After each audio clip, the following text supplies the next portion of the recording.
This is a Frank podcast.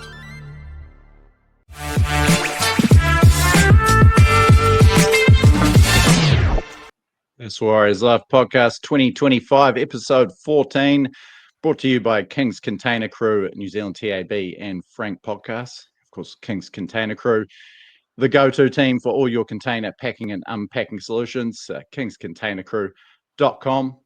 And Brad, there's been times over the last year and a half, this podcasting game, talking about the Warriors when they've been struggling. It's been tough, and I've even thought about heading up the Kings boys for a new job, which I would do at the Work With Us tab at kingscontainercrew.com. But it's all nice and rosy at the moment, Brad. Back-to-back wins, bit of a rarity over the last season and a half or so. Another good one, another grinding one, not flashy, pretty ugly at times. 14-6 over the Roosters. Not a bad Friday night in, although you were out and about. Down at Beachland Speedway, mate. Watching some people peddling around the dirt oval. Two gritty wins, hey? Winning ugly. It's something we didn't do all last season. So 2 wins winning ugly, yeah. It was that was a nice little victory in the end. I seen the later half of it after Odie. If people would have seen, I got home, I was sitting in the shed. Friday, finished work, just done 2 days of slog and jib up. About 4 ciders deep, just thinking about some dinner, and then the young fella come up begging me to go to the Speedway. And to be honest, I had such a glow on that I thought, you know what, Odie? Another 4 ciders and 24-degree heat watching cars go around in circles. I'm keen, brother. So, yeah, we shot down there. But got home and seen... You threw Odie the keys to drive you down there? No, Tracy drove us down. Tracy, that's what she come up. She goes, you can take him. I said, well, you're going to have to drop me there because the old boy's been thirsty. So, no, drop me there. But as soon, I said... my friend's there, and the rule was, and even Tracy said, you're not allowed to just bail on Dad as soon as you get there. You got to sort of hang out in that. Sat down, and he was gone for 2 hours. So I just sat there by myself on the bank. He'd come back when he was hungry and get a hot dog or an ice cream. But yeah, but it was quite nice. Just in my own head, watching a bit of the footy on my lap. Dad, Brad? Oh, no, I try. No, I'm not. I don't. I try. You got to at least try, don't you? Yeah, good on you, mate. Good. Take one for the team, and you still got to see half a game of footy after all that. Yeah, I love Speedway. I love the Speedway, so it wasn't a tough choice. But yeah, and then the footy, I come home, I was quite surprised how much of the footy I got to see. And it was at that same point, like they did against Manly the previous week, where we'd sort of beat them into submission and started rolling over the top of them. Good footy. Yeah. You enjoyed it, eh? People have been off the display a little bit. Yeah.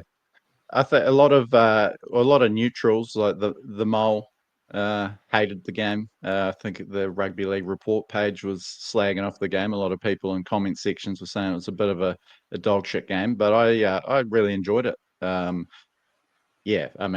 clunky.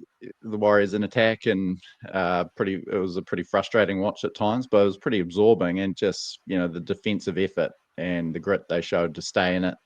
Get through some pretty rough patches. I thought showed a lot of character, and it was a great win in the end. The team that that put 38 points on the Panthers a week earlier, hold them to one try from it, just a straight one-on-one miss in the 21st minute. Pretty bloody good effort, I thought. Yeah, they were unlucky on a couple, but they couldn't ice it, so that's their own fault. Have we tied it up? Like I said, I didn't see the first. Have we tied it up our discipline? And I don't think we seem to be on the back foot as much at the moment.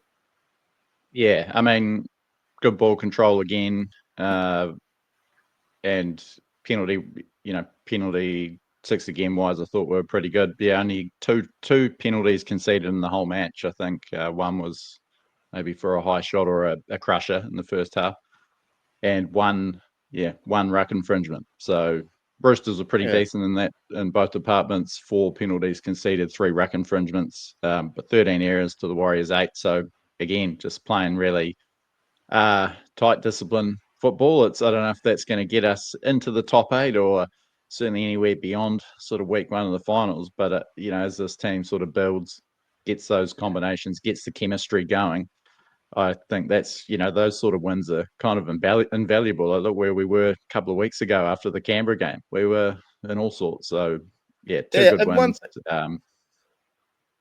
One thing I just thought of, if that game was in the second week of a final series, it would be hailed as an enthralling arm wrestle. Classic.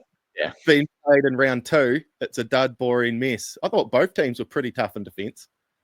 Well, it's classic Friday night greasy Mount Smart footy, really.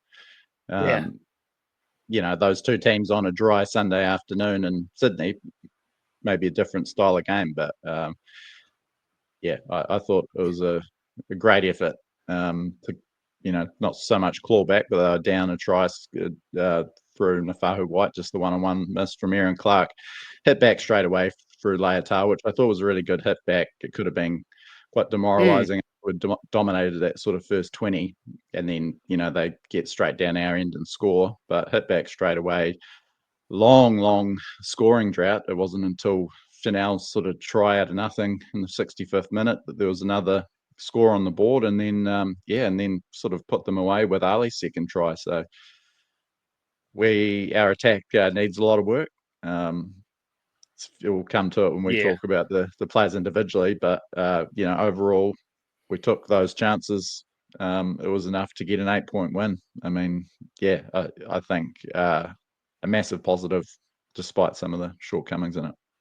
That Chanel try cracked me up a little bit. I think me and Chanel both realised at the exact same time that it was a shit kick, but he was the only one able to do anything about it. And he made it make this better than it was. Yeah. Because when it come off the foot, I was like, oh, that's fucking 2 meters short. But he got off his ass and done something about it. And competitor, he is a lock in that. Well done to him. He has made that jersey his, as far as I'm concerned. He's so hungry. Just the effort. Those couple of effort, like Chans at the back, effort like Aaron Clark, sprinkling those just crazy effort players around the team. Jesus, it makes a big difference. I think that's what those 2 wins were built on. Last week's sort of looked a bit flashier because we scored 6 tries, but they're very similar. I thought the performances and built on the same thing. Great line speed. Great. How's my big gulp? I'm the big gulp. I was getting some electrolytes into me before I start dusting a couple more ciders to Savi. Just great effort all right across the park. I mean, Jackson Ford, unbelievable.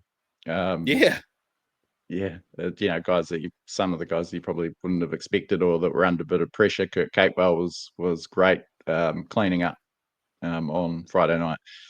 So I mean, a great platform to build off. And I'll chuck this stat out before I forget, Brad, but it's only the 12th time in 31 season. We're in our 31st season. 12th time that we've recorded a 2-1 record, albeit we've only gone 3-0 once. So 12 times in 31 seasons. That's not a high proportion. So 2-1, that's much better than we usually end up with, and it gives us the opportunity, West Tigers next Sunday, to go 3-1. If we wait for it, Brad, just the 5th time in our history. So we've only won 3 out of our first 4 times, which was 2002, 2003, 2018 when we started 5-0, and then 2023, the blazing start to the Andrew Webster era. So, and you know how all 4 of those seasons worked out, comfortably making the finals. So, great opportunity. And this weekend, potential of a 4-point win with the bye the following. You could stack 4 points real quick. Yeah. Going up against the Tigers. We'll be climbing up that ladder. Fonzie will be getting all fired up about our ladder position. I'd lost my train of thought there. What else is going on? Well, what'd you do? Sorry, so we'll get into players soon. What'd you get up to? Did you go driving range, you say, man? Yeah, so a bit of a date day, I guess, for Ruth and I. Had tidied up the house, got some stuff done, and headed out to Riccarton Golf Course driving range. Haven't been to the driving range in years. Don't play a lot of golf either, so it was bloody good fun. Great facility out there. That's it. And did it say have a computer behind you telling you how far? Because you was asking what was your record hit? Yeah, so you had like a screen behind you in each like driving range bay, and it tells you could set it to like, you know, measure your drives. And 228 was my. Is that on the fly? 228. With Is that the its bounce. first bounce? With the bounce. Yeah, I think so. Maybe like 220 on the fly, the longest one, 215, 220. So if someone can message in and tell me if that's any good or I'm struggling, Or you let me shouldn't know. brag about it. Yeah. Yeah. But no, it was bloody good fun. Jesus, Ruth found her groove as well. That It's sounds nice. flash. Christchurch's got heaps of my one, the one that I go to here in Kaikoura Valley, Burnside, it is right beside it is a Greenways place, and the Greenways people manage this rundown old fucking driving range as well. And then out the back, I don't know what they're doing, but it looks like it's a chop shop for cars. They got all looks like day release prisoners just taking cars apart. And then when you go into the driving range, one of these day release dudes comes in, takes you $5, and then you're out there. And if you haven't got your own clubs, there's like a bin full of broken left-handed clubs. And otherwise, it's just fucking barren. And then you tell me you've got a computer that tells me how far you hit it. Fuck. Yeah, I'll take you out there when you're up here next, Brad. It's good fun. Well, no, I didn't do anything exciting yesterday. I just sat. I've done a bit of work on the truck, played in my hut out in the shed, and then sat and watched some footy. Actually, mellow day. Yeah. You were pretty excited, I hear, Brad, watching that Dolphins Tigers game. Yeah, reminded me of home a little bit. Looked like the coast getting around out there. That strip they were wearing yesterday. Awesome. Now, you sent me a video too, Brad. It was. I'm going to share it too if you're watching on YouTube. If you're listening audio wise, you might want to switch over the YouTube version. But yeah, I loved it. I'm just going to share here and let the video do the talking. What do you got there, Techie? Oh, Trace is going to be impressed. Trace working hard.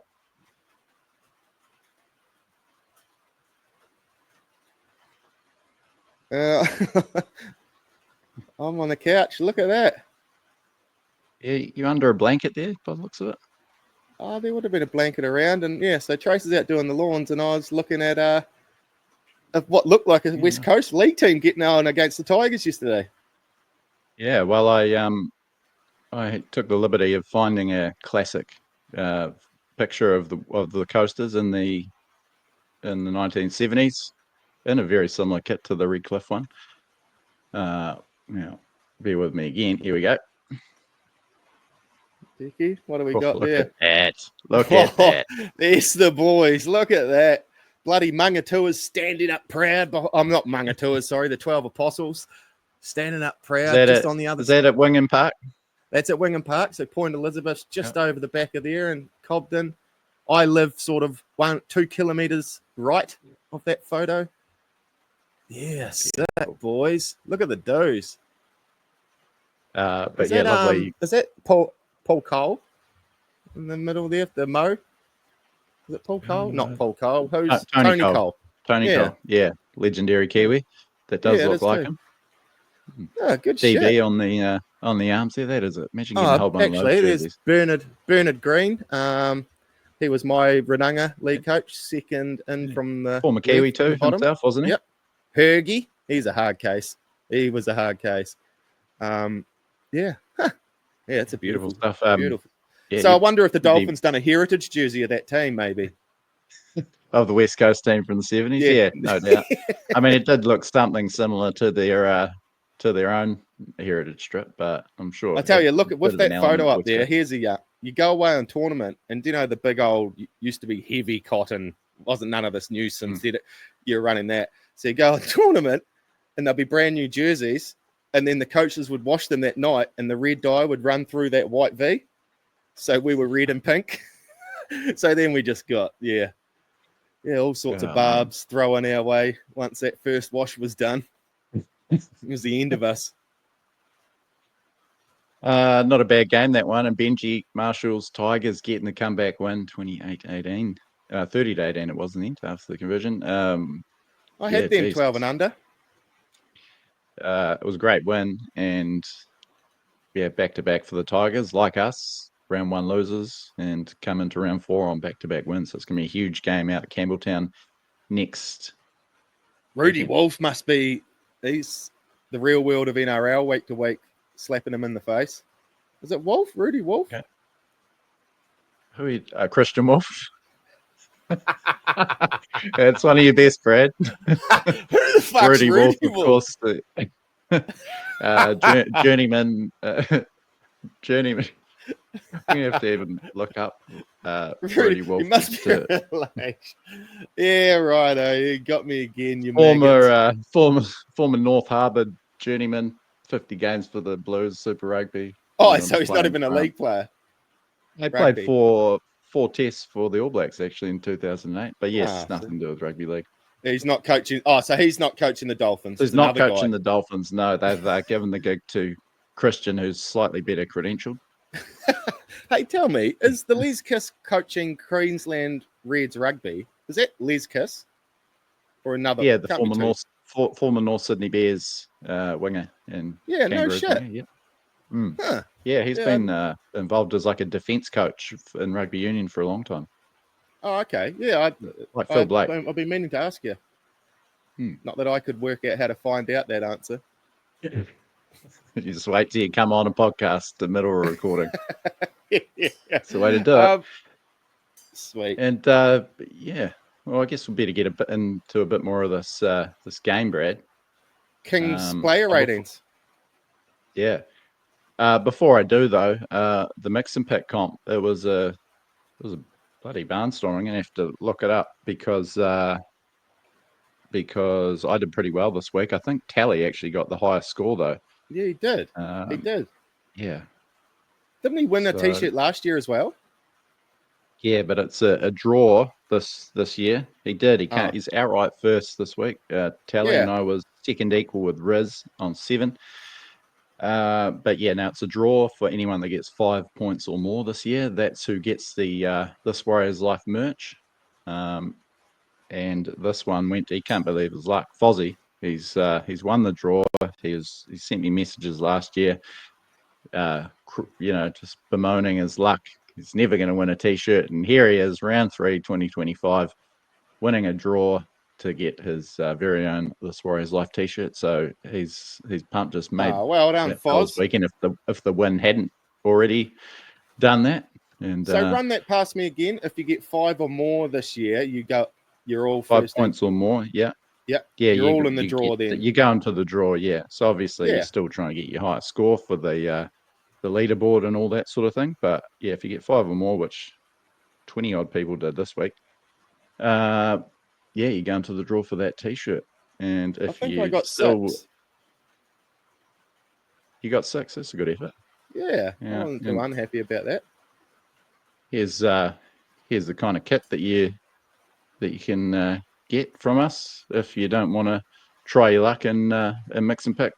Go to thiswarriorslife.digitees.co.nz. I just put your order in, Brad. Whole bunch of new staff merch for you. So should be on its way in a week or two, mate. Yeah. Oh, good shit. Look forward to it. Oh, medium. I like that tight fit. Yeah, sweet. perfect. Yeah. And also, I just wanted to shout out a dude, Rani, or I'm not sure if it was a fella or not, but right on full time, I got a notification saying your store has made a new sale. So they got so hyped up by the Warriors win, they've gone out and bought a This Warriors Life T-shirt right on full time. Good on you, mate. Nice. So go and pick up your own. Into King's Container Crew Warriors player ratings for round 3, Brad. It starts with the best. Chance Nickel-Klostad, vintage, 9 out of 10, 30 runs for 314 meters. Anything over 300 is sort of once in a blue moon stuff.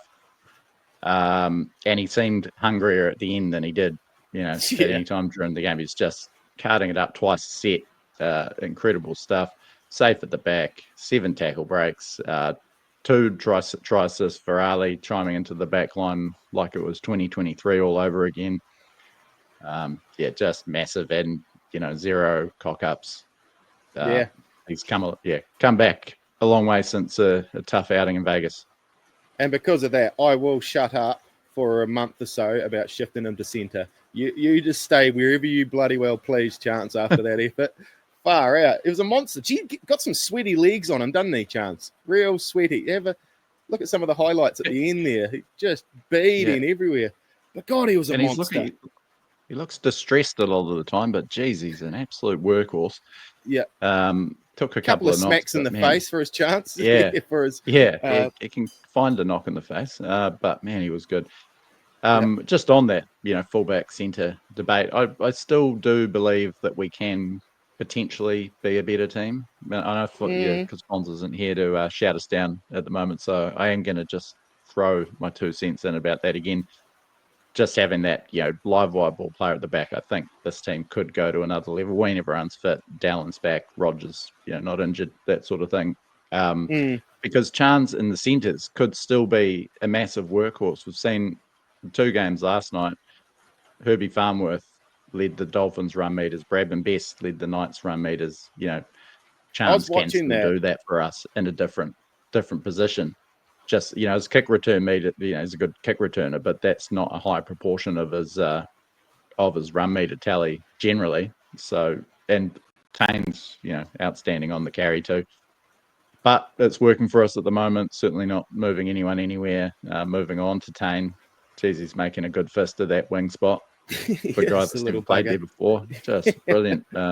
Surprised to see it was only 101 metres from 12 carries. I think it's because every time he carries it, you notice it. It's always a penetrating carry. He can get himself in between defenders. He's got that acceleration, that run, I think it was on the 4th tackle, sort of on the end of a bit of a backline movement, cut in field again, and then sort of set the scene for Chanel to put that dodgy kick up and obviously regather and score. But that was all on the back of Tane's run. 5 tackle breaks again. They came up with some good defensive plays. I know Tupou got away a couple of times, but that's probably as much to do with the defense inside as anything. And I thought he had another great game. Yeah, he's just scything it. He's always just sniffing around. Like he's quick to the fact of realizing that there's not an opportunity that way, so he goes searching another way. He sort of never just dies with the ball too often unless he's got no out. But just the way he can cut back in, sniff around. It's just going to be a matter of time before he more consistently finds that little hole and darts through. He's a strong little bugger as well. People always yanking on a foot or something. Okay, it's like trying to catch a cat running out a cat door that's meant to be inside for 2 weeks, trying to tackle Tane to a picky. But you know what I mean, though? You're just grabbing the back of its leg, quick little shit. I love the kid. He's awesome. And it's that spark that he's one of the few with that spark that I'd love to start seeing amongst the Warriors. We've got the workhorses and that, but Jesus, a couple of little sparklers would be nice floating around out there too.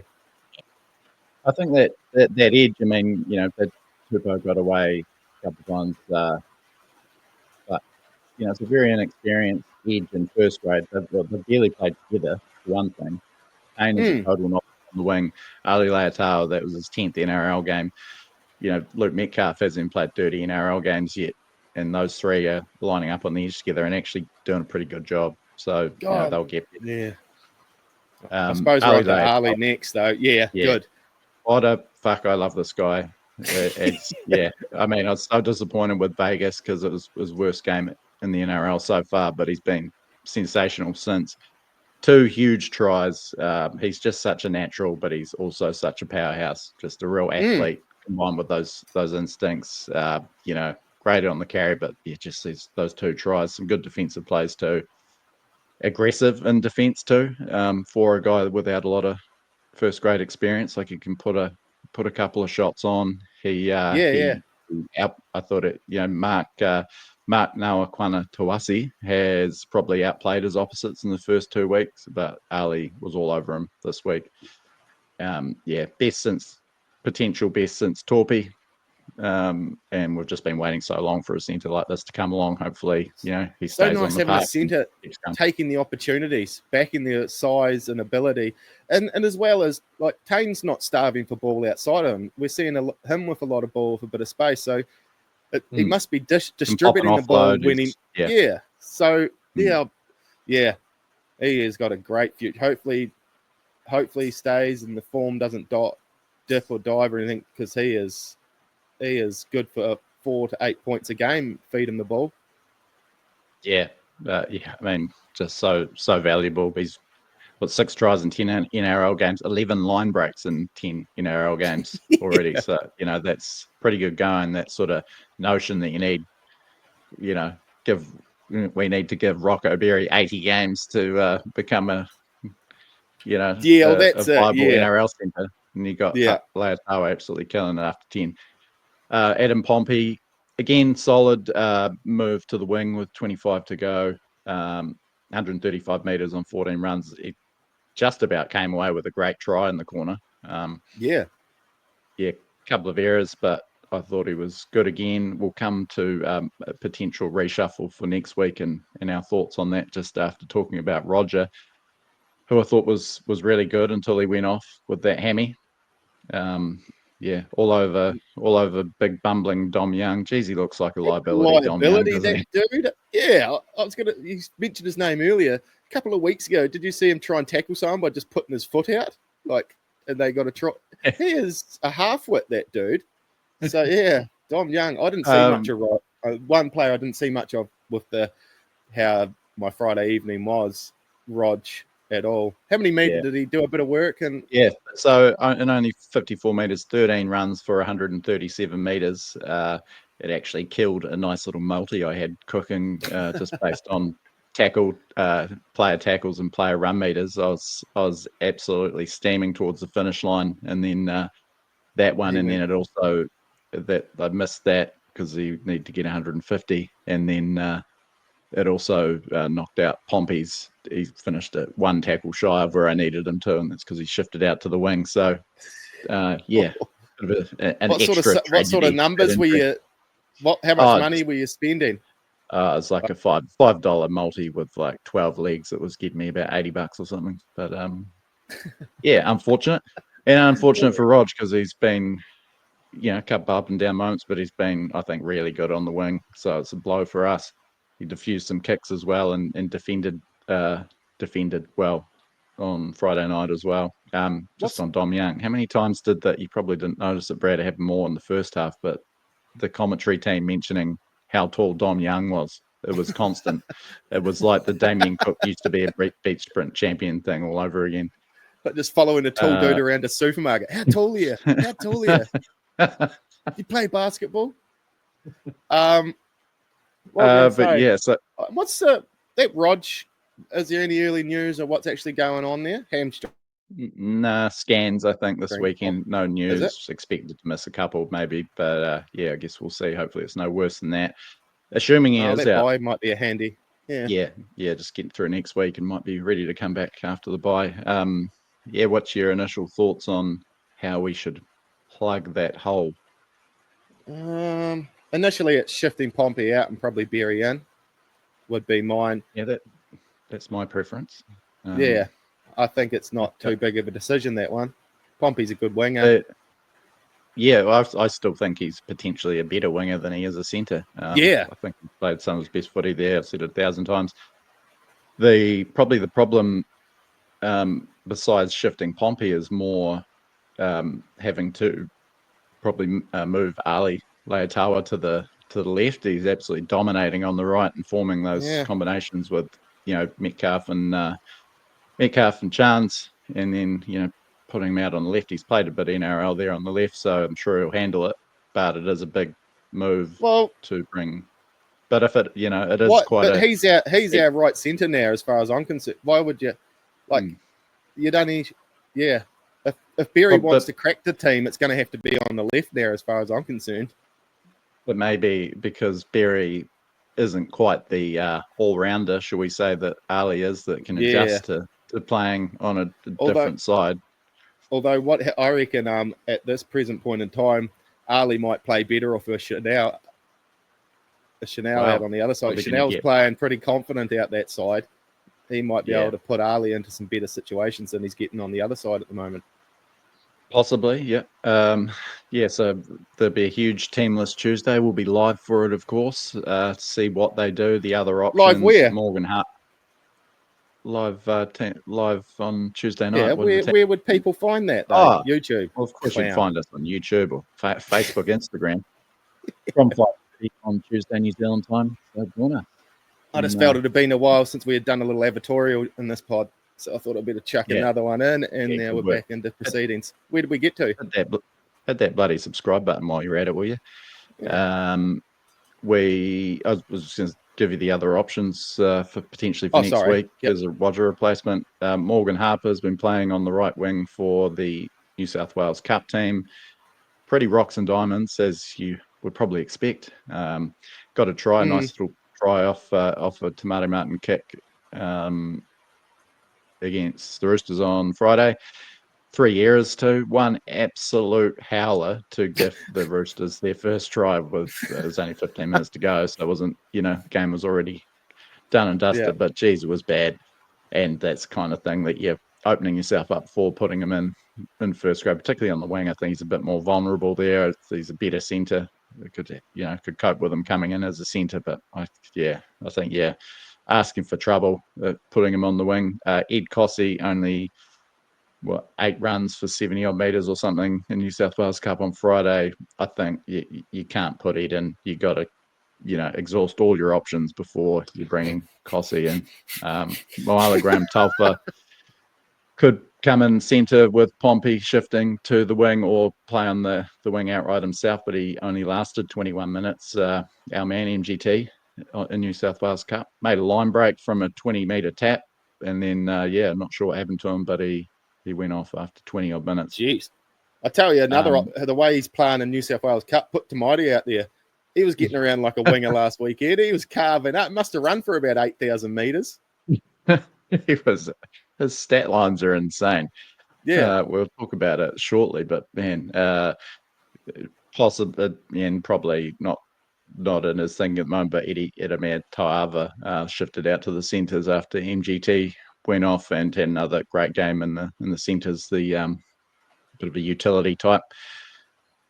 Could chuck Capewell out there with all these young back rows we've got floating about too. Oh.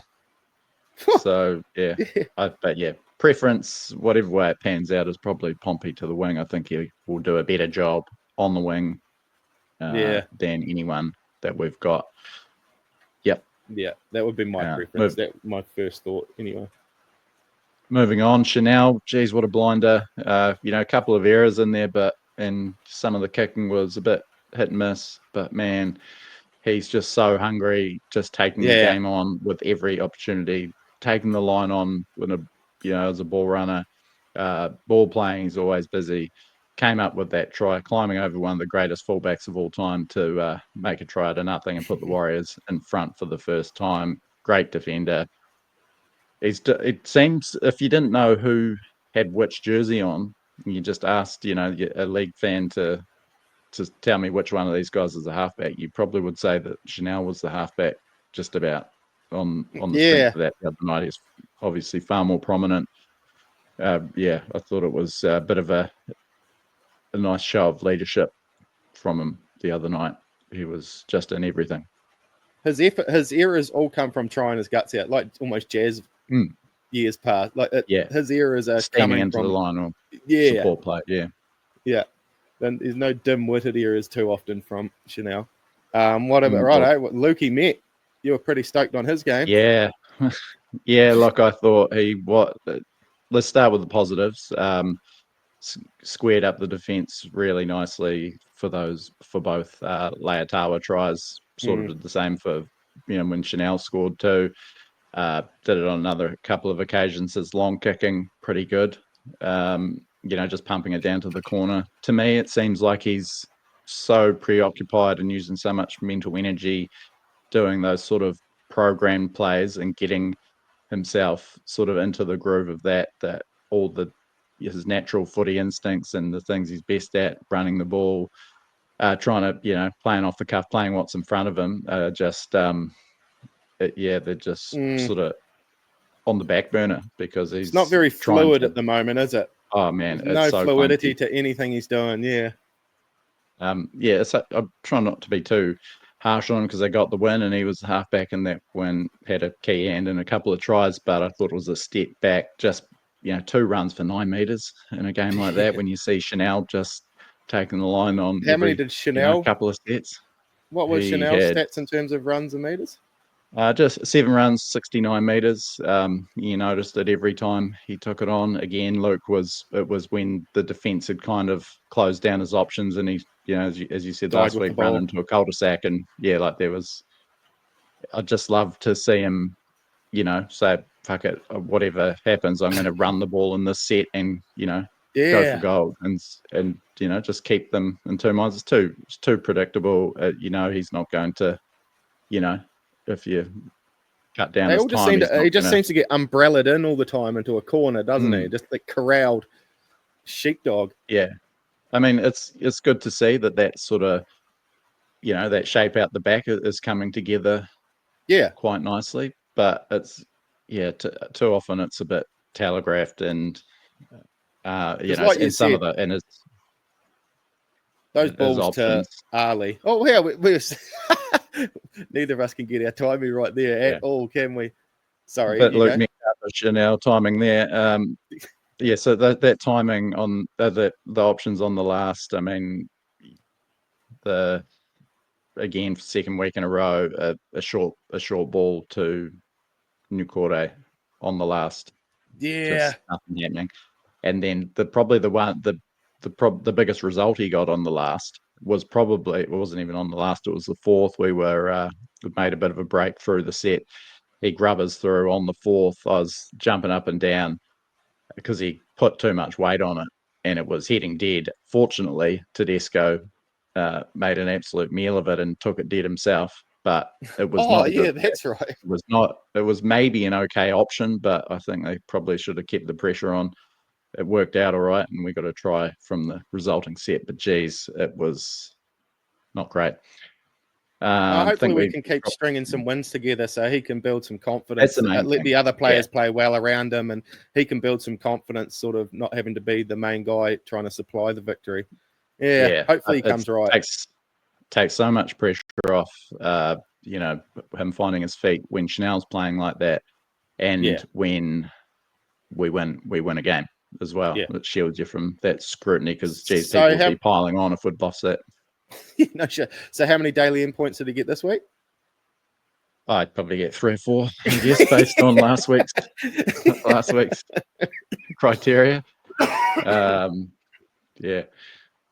But I mean, hopefully we just see him build. It's a bit, pretty big assignment next week. It's having Chanel up against Jerome Luai and Lockie Galvin, 2 high involvement halves.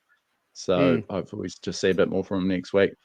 And Tanner Boyd going pretty well in New South Wales Cup, and as you mentioned, Tomato Mountain, might as well talk about it now. Absolutely killing it.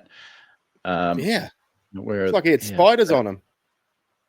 Over 200 meters, 4 line breaks, 2 tries, 2 try assists. I think the 2 try assists were both from kicks. But man, he was just scything through. If he played like that, he would have probably beaten Chanel to the punch for the 5'8" spot. Just too good for the cup, isn't he? That's he's it. above that level. Yeah. And the Roosters are one of the poorer New South Wales Cup sides, I think. So it's not you're comparing apples with oranges, but he is taking the game on. Brilliant. And Tanner Boyd's going pretty well there as well. So it does keep that pressure on Metcalf, although he's got plenty of time, I think, still to prove himself.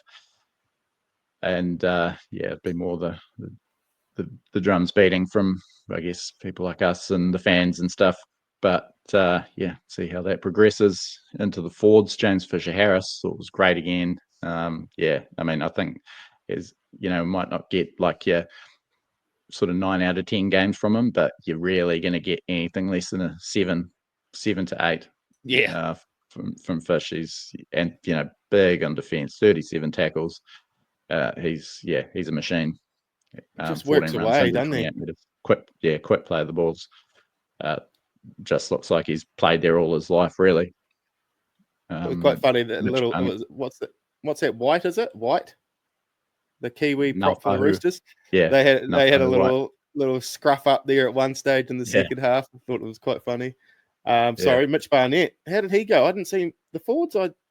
don't know if I've seen too much or watched too much. Yeah, well, mate, if you missed the first half, he played. He was off for a long time, but finished with 15 runs for 159 meters. Very good, 28 tackles.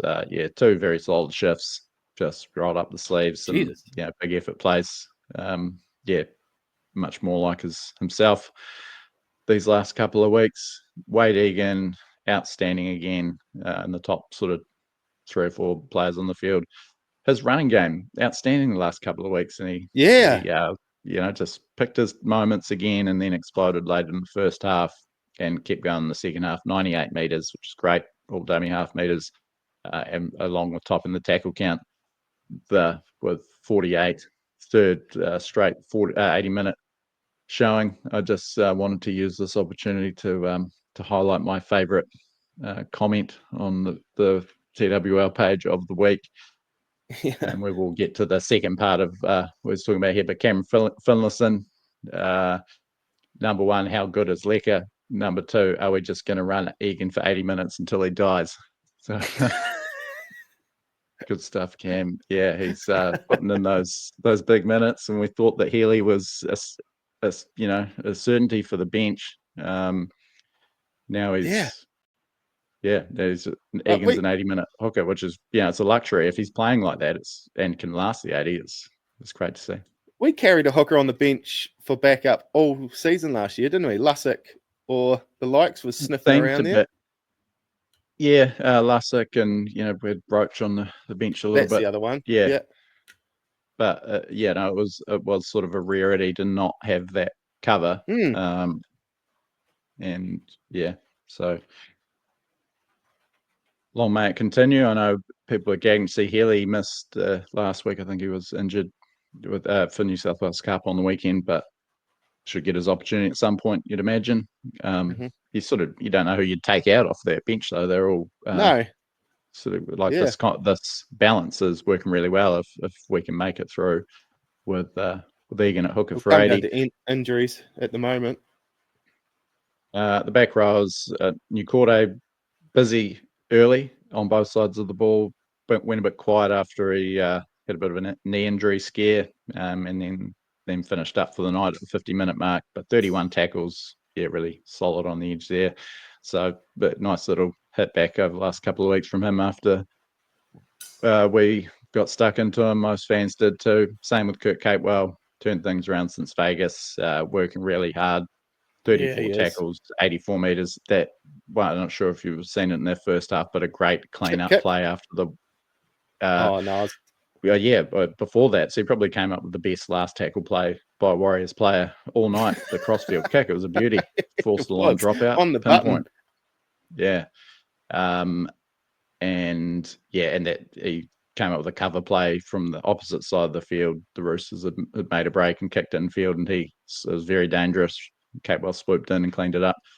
So he's starting to prove his worth again, and again invaluable to fill in centres, and absolutely rock solid there. So just a classic Capewell.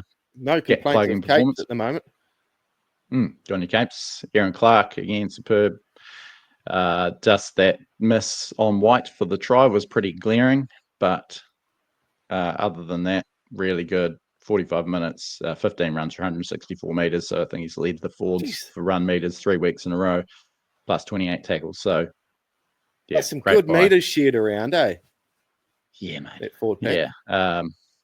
Very good. Onto the bench, Dylan Walker, longer shift this week, 46 minutes. He was only used to 27 the week before, 134 meters, 26 tackles, and a lot more prominent as a ball player, 25 passes in there. So he's getting to work in the middle of the field a bit more like we're used to. Yeah. Solid effort. Jackson Ford, wow, that's close to his best game in first grade. Certainly as a middle forward. He came on the 18th minute for Fisher Harris. Thought, geez, that's a bit early. And he just never went off because he kept on getting better and better. He stayed on to the end of the game, which is massive. At the start of the season, you've sort of got your eyes on a couple of players that you wouldn't mind not you wouldn't mind, but you'd if a form drop happened, they'd be the first one I'd swap one of these new exciting favourites in there with. But each week he's playing better and better, that there's no way you can take him out of this team. He's a beast in the middle there. It's a nice balance, isn't it? That little rotation with the props. So great stats, 43 tackles, 15 runs for 148 metres, 78 post contact, which was second only to Chance. But it was probably the way that he caught the eye with the stuff he was doing. It was just as impressive. Like, I think he shut down Tedesco with a desperate defensive play during the half. Big charges when we sort of needed it to get on the front foot. And even had a hand in that last try of Leota as he was at first receiver and played out the back to Metcalf. So, yeah, I mean, prove me wrong. Jacko Ford, who would have thunk? Jacko. Yeah, outstanding. And no errors as well. No, none of the sort of frustrating moments that we came to chastise him for last year. Still 3 rounds, and he hasn't been the reason for getting a try disallowed. Yeah, he would have had 6 this time last year. He's playing on the edge. He's running bad decoys every 5 minutes or so. But Echo run hole. By Monga, dusty old start. He gave away a penalty and an error within the first few minutes. Thought he turned it around 67 metres from 6 runs and 14 tackles in only 19 minutes. Then he got hooked for our big guns to come back in. But yeah, I thought he bounced back from those couple of little setbacks quite well. And yeah, he just looks like such a weapon when he's running the ball. But he was overshadowed by number 17, Leka Hallejuah. Brad, I hear you've got a little award for to give out to Leka. Yeah, the TAB. What is it? Most PV. What do we call it? I've got. We've named BVP. BVP. Best value performer. Best value performer. That's what we call BVP. Yeah, this is the first week of these awards, as you can tell. And my BVP. Definitely. Jeez. Every touch, but not even the busting of tackles. How many offloads did he do? It's been a while since I've seen someone holding a human being with one hand and comfortably popping a ball out the back for an offload. But a second phase play. Yeah. That's the Warriors I grew up with. Second phase play, something off the cuff without a defensive line set. I want this kid to be a superstar. And I think that amount of minutes, that's perfect at the moment. Play him like that each week. Give him some big minutes. Give him a chance to bust some holes. Yeah, he might, get the chance to come in in the first half every now and again, depending on, game situations. But it was great to see him come in a bit earlier, play the last half hour and dominate. 7 runs for 90 metres. Looked like he was going to tear a hole apart in the Roosters' defence every time he touched it. Cutting people in half, which was probably my favourite part of it. He can hit as well. And he's still only 19. And he's not he's not 20 until September. So, what a prospect. The offloads, as you mentioned, like talking about Leota being, the best since Torpy. We've got another Ali Lautiti in our hands here with Hallejuah. Yeah. If Mark Graham was coaching the club, he'd be calling him the LeBron James of rugby league, to paraphrase what he said about Lautiti back in '99. And I reckon in the years to come, Mike Minogue's going to be reminiscing about Hallejuah popping an offload for Kevin Locke to streak into open spaces, just like he did with McKinnon and the non-existent line breaks off Lautiti's offload. So, yeah. Jeez, you just got stuck into. You got stuck into Mark Graham, and then you're going after Mogi. Fuck, man. Who else you got? Who else wants to take a run at us? Jesus, I'm going to sit here quietly for the rest of the show. Fucking hell. You're right. God, it's so much potential, so much to like about him. So much to like about him. And I love the kid. And he just seems smart. He does it all nothing seems to be nothing seems to be sort of 50-50 with him either with those offloads. It's a definite opportunity. He puts himself in a definite opportunity to offload. And that was a tough, like last, obviously he came in when the game was gone against Canberra. We were on top when he came into it against Manly. We were down 6-4 still when he came into the action, and like the game, that was a tense game, That's a fair tough shout. game against a pack that's got you Crichtons, Collins, Radley, Lenu, who was going ballistic, and he just came in and mixed it with them all, and man, it was just so impressive to see. Yeah. No, that's a real good point. In the thick of it and stepped up. Yeah, good shit. Oh, nice. And, a point, and it was actually made, I think, before the game. I was watching a very nice little clip by Waz Up, and shout out to those guys. The great and analytical content they do. And they're talking about sort of wingers and centers and the defensive sort of combinations and players jamming and just explaining all that sort of thing. But they Ash made the point that it's great to see, though we might be getting stripped every now and again on the edges, it's much better than seeing teams go through us. And obviously the Aaron Clark tackle was just a bit of an anomaly, but teams aren't going through us. They're not making breaks through the middle. They're not making breaks just on the edge. They're having to go around us, and it's a great spot to be in as a defensive unit. So kudos to them. It was probably even more prominent against the Roosters. And if their forwards aren't going anywhere, that's when your halves can't. It's pretty hard to get around. We may be short stacked outside, but it's pretty hard to get around us if they've had no forward momentum. So, no, they're playing great. Those forwards, the middle, everything is working to perfection in there at the moment. It's just, I think, with everyone wants them to tidy up the frilly bits, all the shiny bits on it. But that's about all that needs to tidy up, which is a pretty good spot to be in at the moment. So hopefully, see what happens Friday. Yeah. Sunday it will be against the Tigers, but hopefully we'll start seeing a bit more, and that will all come, because it's going to be pretty hard to make the 8 or do much better than that with that sort of like all of our tries have originated, except for the intercept at the end of the Manly game, have originated from inside the 20-meter zone. Yeah. And you see tries from all over the show across the NRL every week, and I'd love to see us produce those sort of out of the box moments, but as long as you're winning, it's the main thing. So weird line that Webby, I called of Webby's in the weekend. He goes, you'll see the best of them between rounds 6 and 8.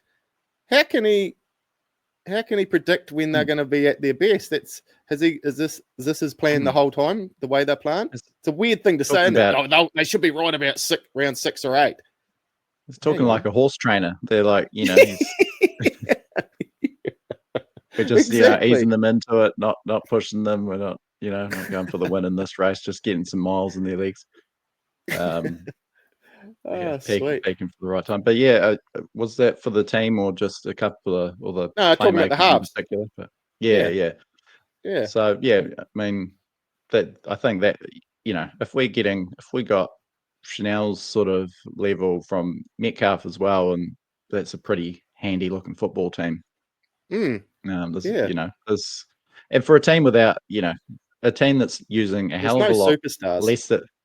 No, we don't. Our marquee men our 2 marquee men are props, so that's always hard. And our 2 sort of explosive X factor potential superstars. One's played 10 games, one's played 7 in Hallejuah. So, I think they're doing pretty well with the cattle they've got, and and not spending anywhere near their cap as well with Tohu's retirement. So I'm pretty happy with what we've seen so far, especially after a tough trip to Vegas. And I think Warriors fans should be pretty pleased with where they're sitting at the moment. Yeah, no shit. Oh, sweet. Is that Sunday? Yeah. I got a few bits and bobs, Brad. If you got time, mate. Yeah. I got the back teeth are starting to flow. I've got so many electrolytes on board. So you got to absorb. You got to be absorbing that water. George Foreman passing away. Oh yeah. Jeez. Sad news. A bit of an icon. Rumble he was in the younger jungle than in I the thought. 70s. Was he 74? Yeah, how old? Did they say 74 or something? I'm not sure. I can check. Didn't he have 8 kids called George? Did he? Yeah, like girls and boys. I think all 8 of us, or there's some crazy stat about his kids' names, like 8 or 9 kids all called George. We should have And then he prepared this segment. made a grill and called Um, that George, his 10th child. The Yeah. George Foreman grill, Do he you even have- called George. I had one of those. They're bloody good too. They were It's a good. quality product. It deserves all the success he Out got of it, from that. side hustle. Was he 74? Yeah, but yeah, a guy that was in Rumble in the Jungle with Ali, one of the most iconic fights of all time, and then I remember him winning the world title from Michael Moore in '94, oldest heavyweight champ of all time. So, yeah, sporting icon, transcended the ring. R.I.P. Yeah. Yeah, Frank podcast, by the way, Brad, scooping a bunch of awards at the New Zealand Podcast Award. They got a few gongs for, best podcast host and a bunch of the people under their banner. Not us, obviously, but Better Podcast than this picked up a few awards. So Yeah. very cool to see. Good on Pleased your for us, team. Dave, mates. Maybe we'll get there one day. Yeah, what else have we got, Brad? I wanted to tell. I'm going to tell it because I've been trying to get the segment Trying to going. shoehorn this in the whole time. Yeah, and I was going to, attach it to the Dolphins thing. Obviously, Arthur Beetson, Redcliffe legend. That's the sort of jersey he used to get around in when he was playing for the Dolphins in the '60s. This year marks the 50th anniversary since the Roosters 1975 premiership, which he was captain of. And the late great Arthur Beetson. Now, I want to start a bad work stories segment, and this is open to viewers as well. If you got a funny bad work story, hit me up and we'll get you on.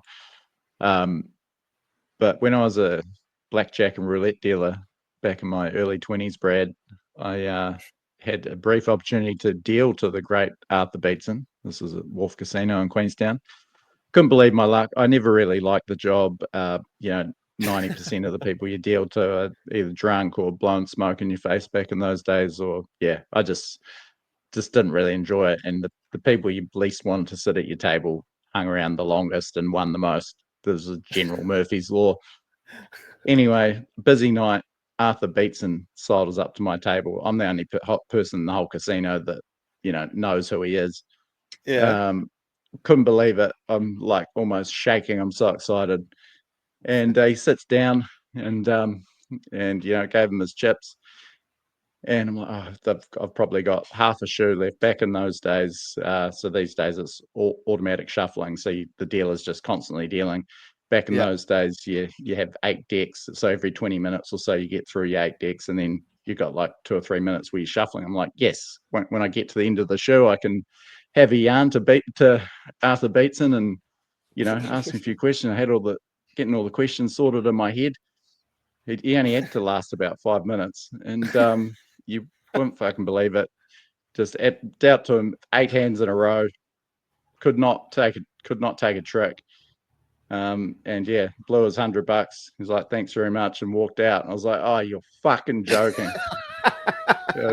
Pulling 21s out of my ass to beat the future immortal. I was devastated, so I didn't get a chance to have a yarn to him. So that was my brush with greatness. Oh, that you never even got to talk to him at all? Nah, I think as he left, I was like, thank you, Mr. Beetson. He's like sitting on 20. Loved you in the 75 final. Pull a 7-card 21 to beat his 20. I was just like, gutted. Can you try and throw it as a dealer? No. There's people watching. There's inspectors on the floor and on the cameras watching to make sure you don't cock up. Or such an odd job for you to do, to go sit up in a weird job all night playing cards. Was he a big hombre? He was pretty burly by that stage. Sort of been about 2003, 04, I think. So and I think he passed away in 2007 from memory. It's probably around the time he was made the 7th immortal. Guts. But always good to remember could have been awesome. Yeah. Oh wow. Yeah. Send in So, yeah. your near miss work stories. I can't think of any on the spot. I'll come up I'm with sure one. I'm you've got sure some, there's Brad. one. Yeah. Yeah, there'll be one hiding there somewhere. Oh, good shit. Right. I'm gonna have to go soon now, Will, and Yeah, mate. All good, tidy up bro. a few things and get ready. Fucking Formula One. Liam Lawson really qualified out of his skin yesterday, and just about got away from last place. So I'll sit and watch that tonight. Hopefully, he can pull himself through the crowd. Like it's Yeah. exactly as I said last Sunday morning, isn't it? Same thing. I Yeah. was hoping for him to, yeah. So he better not ruin another. I was wild when he qualified. Sat all night. Even had how episode reminder on Sky. I'd go on as far as episode reminder to watch the qualifying. Fucking Oh, lasted man. 15 No. minutes and it was all over, and he's dead last. Maggot. Yeah, pretty tough old start on the Red Bull team for Yeah, Liam. it is. Hopefully see something. Yeah, it's like he's not driving well, but there's a lot of things they're not going well as a team at the moment in terms of what car they're giving him either. Some bad luck both ways. But oh well, we shall see. Raining as well. I don't know if you've heard it. Been pissing down this whole morning actually. Oh, So really? yeah. We've had a beautiful weekend of weather up here in North Canterbury, Brad. Hopefully it improves for you, but it sounds like a good day on the couch to watch a couple of games of footy and into some F1. Yeah. Put an effort dinner. Might do an effort dinner as well. You know, those ones where you actually just spend Ooh. a couple of hours fucking Look at cooking a away. recipe, do something a bit new. Yeah, I'll just making something up. Yeah, I don't know. I might dig through the chest freezer, I suppose. No, sweet. But otherwise, unless you want to see a grown man piss himself, I'm going to have to go. Sweet. Thanks for joining us at the Church of TWL on this Sunday. We were meant to make a whole thing of that, and we only just remembered now. Teamless Tuesday, live on YouTube, Facebook and Instagram from 5:30 p.m. New Zealand time next week. Could be a bit more interesting this Teamless Tuesday with some injuries floating around. And then, obviously, Tigers Warriors next Sunday night at 8:15 p.m. New Zealand that's a time. long time to wait. I know. That is PM, by the way, Brad. Just to PM. a few people were Yeah, waiting for your go ahead, waiting for the Brad Larkin official schedule to come out. I thought that was my job. I thought I was going to announce the kickoff time again this Tuesday, but you've taken that off my hands now. So I haven't got much on my plate now. So I'll just wait here. I'll just sit here. I'll turn the computer off and I'm just going to sit here until Tuesday team list and I'll turn the computer back on, ready to go. Nah, sweet. Right. I got to go, bro. You have a good day, man. Okay, mate. Sweet. Thanks to everyone listening to King's Container Crew TAB Frank podcast. Catch you next time.